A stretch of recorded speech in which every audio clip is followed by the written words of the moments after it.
Hey folks, welcome to another Absolutely Outdoors. We've got a good show for you today. We've got Dick Day with us. If you saw the Alligator show, he was our guide, if he looks familiar to you. If you didn't see the Alligator show, you need to go to YouTube and look at it. It's really a good show. Torgar, our photographer, our cameraman, he didn't lose any fingers or anything, so he got down pretty close out of that one alligator, and I kept saying, back off, don't get too close. But anyway, we're going to talk about FlorMarina today. I was telling Dick before the show started that this guy said, I really enjoyed that show about the alligators, and I'm just kind of glad that it's not real close here. I'd like to go there, but I don't know about those alligators. I said, you know, you live in Phoenix City, don't you? He said, yeah.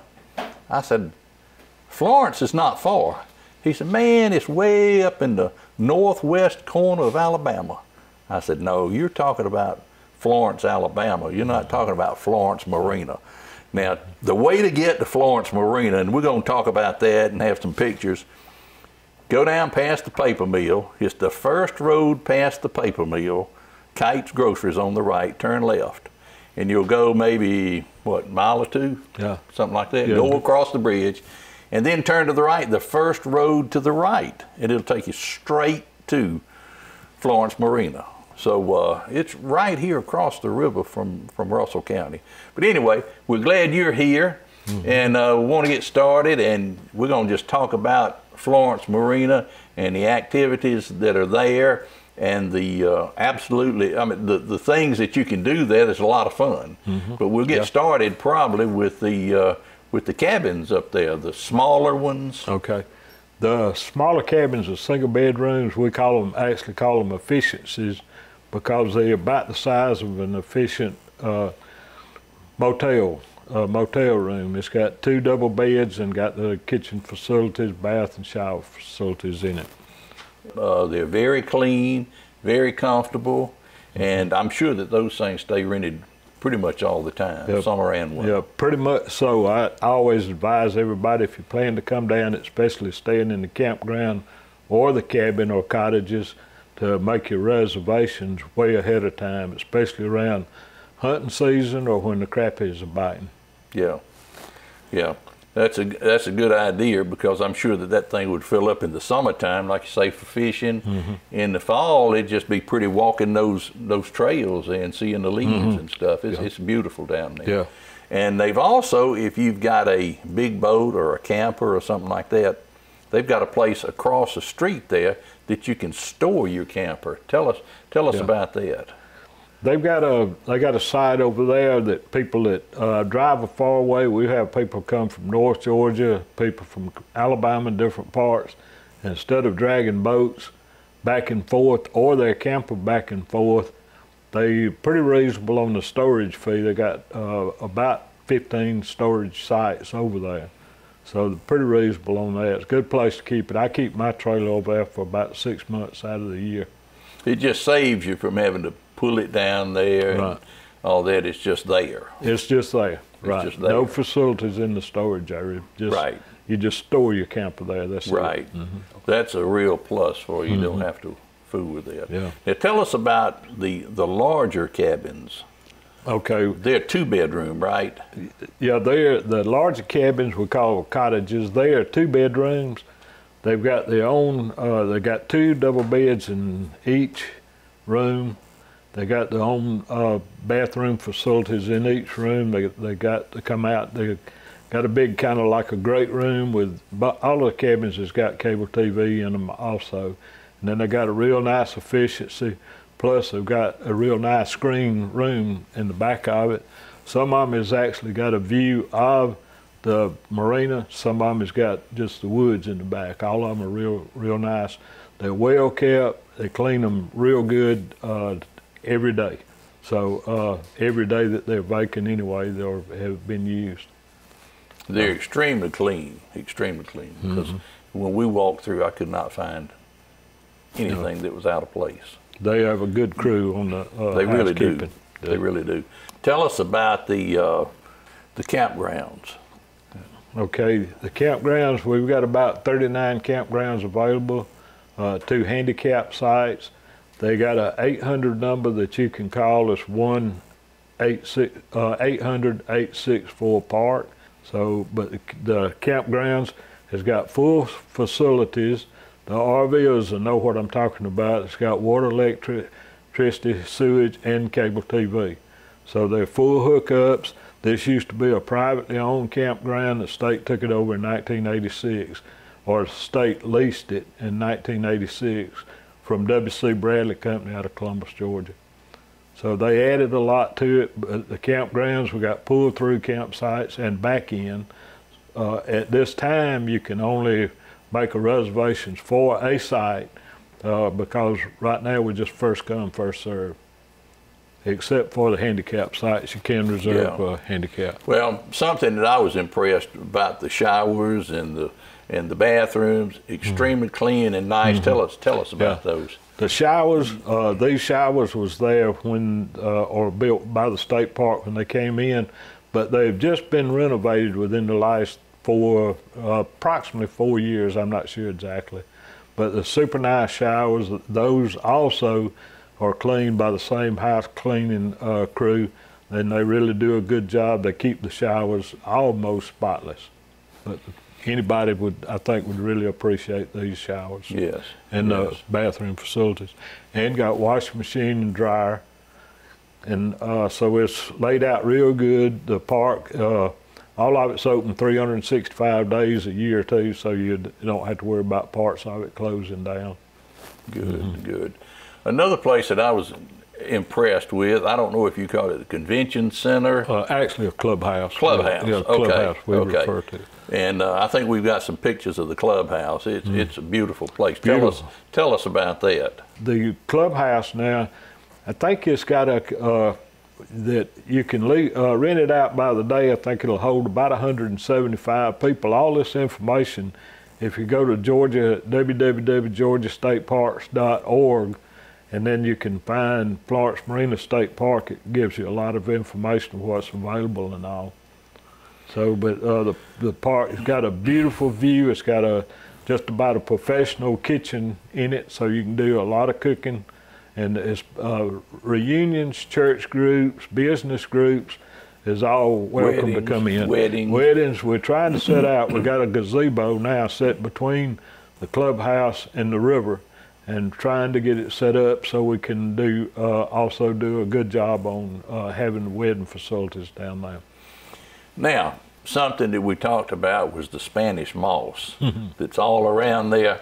Tell them about the first recall. Okay. Automobile recall. Okay. That was kind of funny to me. Yeah.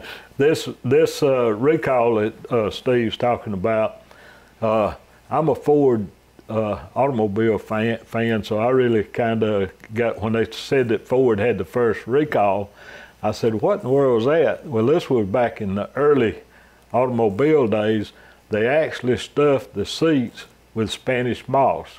Well, now, go ahead and tell the story. I think that Henry Ford was a good friend of Flagler in Florida. Yeah. Okay. And he went down and saw all this Spanish moss in Florida that he had never seen before. Yeah. And he just thought it was great. And you know, I was messing with it and you warned me about it. Yeah. But anyway, so he goes down and he buys a train load of Spanish moss to take back to Detroit to stuff in the seats of the Model A's. Okay, go ahead. I didn't mean to interrupt, but I wanted to. And actually, I think it was either the A's or the T's. It was real early. Way back there. Way back in there. Well, they stuffed the seats with the Spanish moss. Well, people from down around that area down there has found out a long time ago, if you handle Spanish moss, especially certain times of the year, it's got chiggers in it or red bugs, as we call them. So they did have complaints about that, so they did do a recall, and I think they swapped out the Spanish moss with mule hair or horse hair or something like that. I thought it was kind of comical after all, but I see kids a lot of times that come back bringing their mom and dad a big arm full of Spanish moss, and then you see them later just a scratching because the red bugs has got into them. So if you go to the marina or down to Florence, don't grab an armful of that stuff. Just look at it. It's pretty, but just don't grab an armful. Beautiful on the trees, but not on your arms. Full of red bugs at certain times of the year. Certain times of the year, mainly. Yeah. And I imagine those people in Detroit, they don't not just Detroit, but wherever they sent those cars, they were itching too. Yeah, I imagine so. I imagine that caused the recall. Yep. Well, anyway, that's a good story. Yeah. We'll get back. We want to talk about a little more about the river. Okay. We want to talk about the marina and stuff like that, and the museum. But let's take a break. We'll be back in just a few minutes. Don't go anywhere.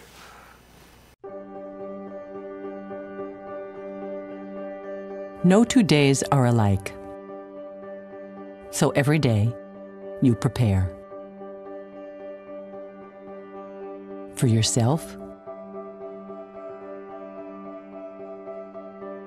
for those you love,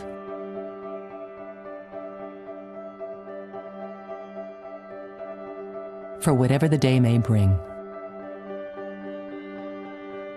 Being prepared is a part of who you are. But in the case of a disaster, preparation isn't always front of mind. In an emergency, when help and resources may not be available for days, being prepared is more important than ever. It's up to everyone to be informed about what types of emergencies might occur where you live or visit. Knowing the best responses for your personal circumstances is the key to maintaining your health, safety, and independence. Make a plan that covers where you'll go in an emergency and how a personal support network can assist you. Build a kit that contains the specific things you need to survive for several days: food and water, medication and supplies, as well as any important documents you may need. Being prepared is a part of who you are, and disaster preparation is no different. There's no one more capable of planning for your situation than you.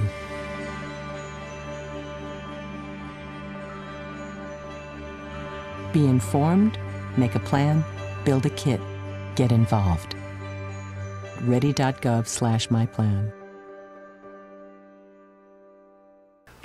Welcome back, folks. As I said a while ago, we've got Dick Day with us. Dick corrected me. It's Richard Day now. When we were kids, it was Dick Day, but he's grown up now. But see, you're going to get him confused with his son. His son's a photographer, and he takes pictures for the Citizen, and he's Richard Day. So anyway, he's Dick Day to me, and I keep calling him Dick. He corrects me, but I'm sorry. I'm, been knowing you all these years, and it's just Dick Day to me. Yeah. I tell everybody I'm the old Richard Day. The old Richard Day. Right. Okay. But we really appreciate you coming today and telling us. But we want to talk about the marina now, the covered slips. We want to talk about the wildlife and all that. So get us started. And the museum. We've got some pictures of the museum, the big Alligator Head there. Yeah. So tell us about the marina, and you can go down. If you just decide you want to go fishing, you can go down, put your boat in. What is it, $5? Yeah, it's $5 park pass per car. Per car, and you can launch your boat there. Right. And go fishing. It's good fishing down there. I think it's actually better fishing down there than it is around here because it's not beat to death. No. Lake Harding has hundreds of boats. Yeah. Oliver, Goat Rock, and even some down the river. But when you get on down a little bit farther, you very seldom. I don't think we even saw a boat the day that Torgar and all of us were down there. Right. Well, one thing that I like about the area as far as fishing down there, we're actually on the riverside of the lake. The water is backed up because it's backed up just about all the way to Columbus. So, and there's several creeks in the area, real popular creeks for people that fish down there quite a bit. And all along the river from Florence all the way up to Columbus, it doesn't get much wider, but from there down it starts turning it to look more like a lake than a big river. As far as the marina is concerned, we've got about, and I'm going to say roughly about 70 to 75 covered boat slips. These boat slips are available on a lease basis, but you have to get your name on a list. And when your name comes up or available list, they give you a call. As far as the office, we got an office they got some stuff that you're gonna need down there, perishable stuff, and don't try to keep a whole lot of it, because most of the people, we're about 15 miles north of Eufaula, Alabama, but we're only about 6.5 miles from the paper mill or the cotton area over there. So, but a lot of people bring everything they need. So I suggest bring what you want, what you need. But yeah, you have bait and all that, don't you? Do have bait, carry worms, crickets in season, and also minnows. Now. So you can get that stuff if you decide to or run out. Usually they have that. Another thing great about Florence is to put your boat in, it can handle 2 bass boats or 2 smaller boats, but it's also pretty deep water off the edge of the dock, so I mean off the edge of the ramp, so you can put big boats in. A lot of big boats come there to put in because so many other ramps is shallow. We also got a public pier that's available 7 days a week, 24 hours a day. It's a lighted pier. It runs parallel with the river, and it's also in deep water.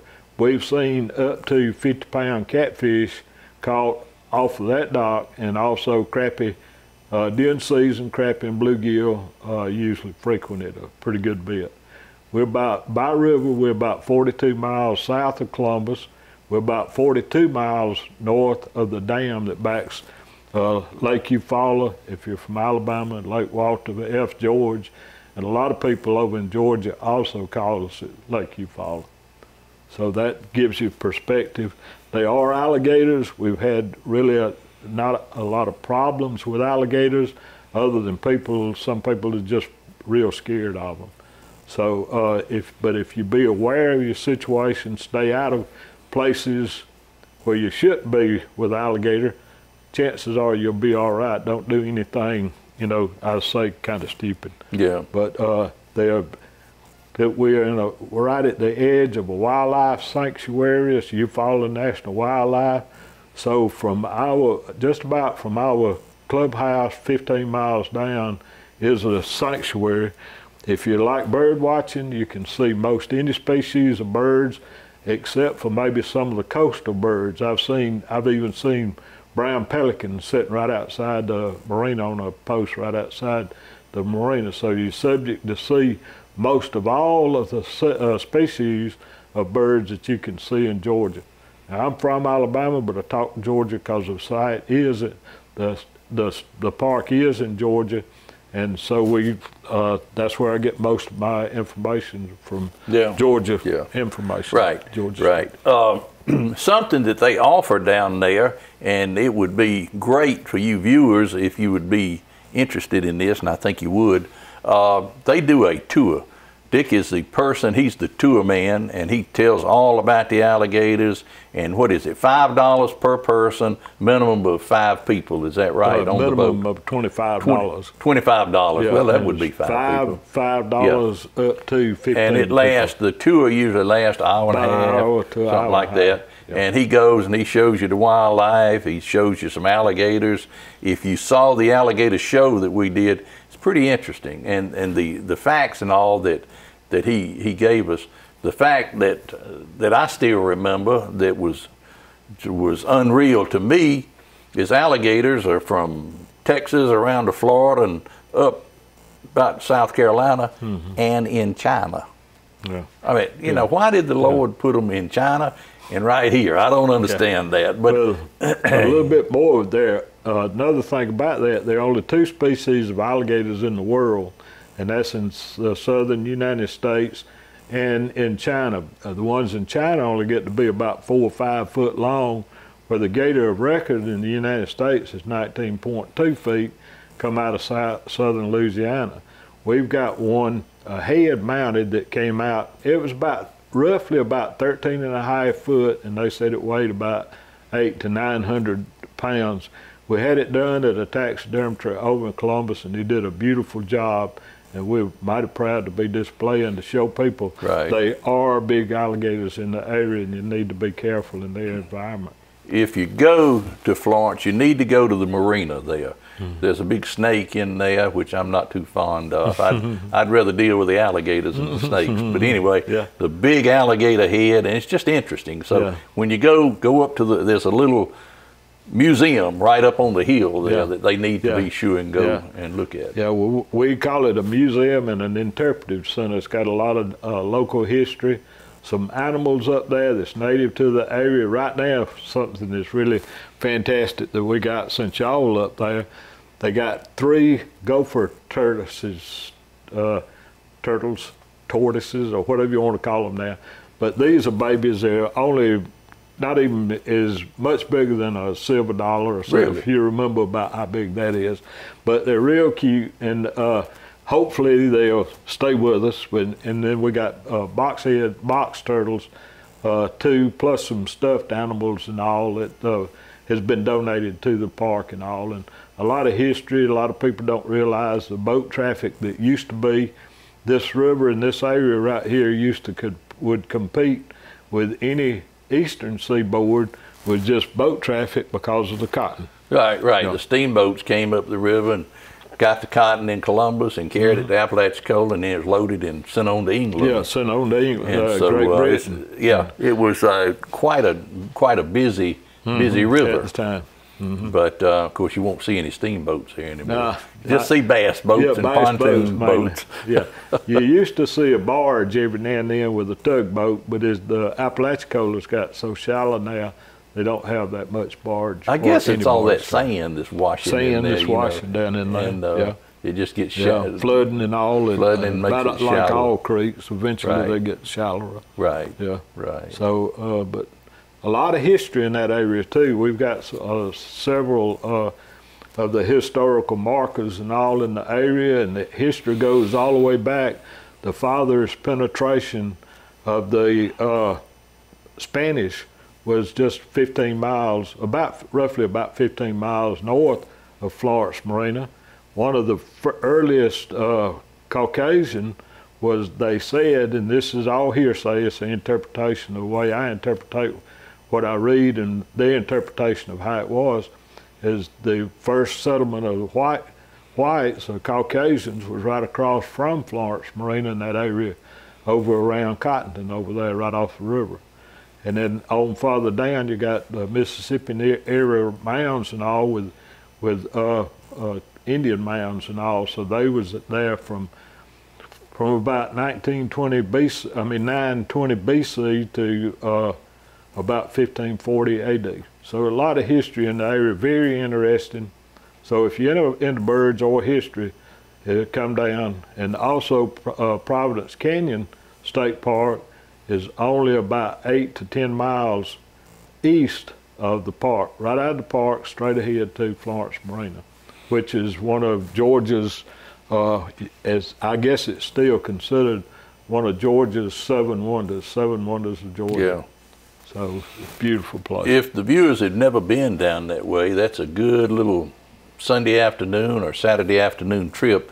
You can take the boat trip with Dick, and then you can go over to the park, over to the canyons over there, and it's a pretty deep canyons. Pretty deep. Pretty deep. I don't know about how they measured them or anything, but there's a big hole in the ground. Yeah, I think they're around 120-something feet deep, but don't quote me on that. They're pretty deep from the top. Yeah. And they won't get any deeper. They just get wider and wider. And they keep. And beautiful banks. I recommend going to the canyons 4 times a year, because you'll see a different canyon in the spring, fall, summer, and winter. Totally different place. Now, you remember that saw the alligator show. You said 5 times at the state park. 5 times on the river. 5 times on the river. The spring, fall, summer and winter, and night. And nighttime.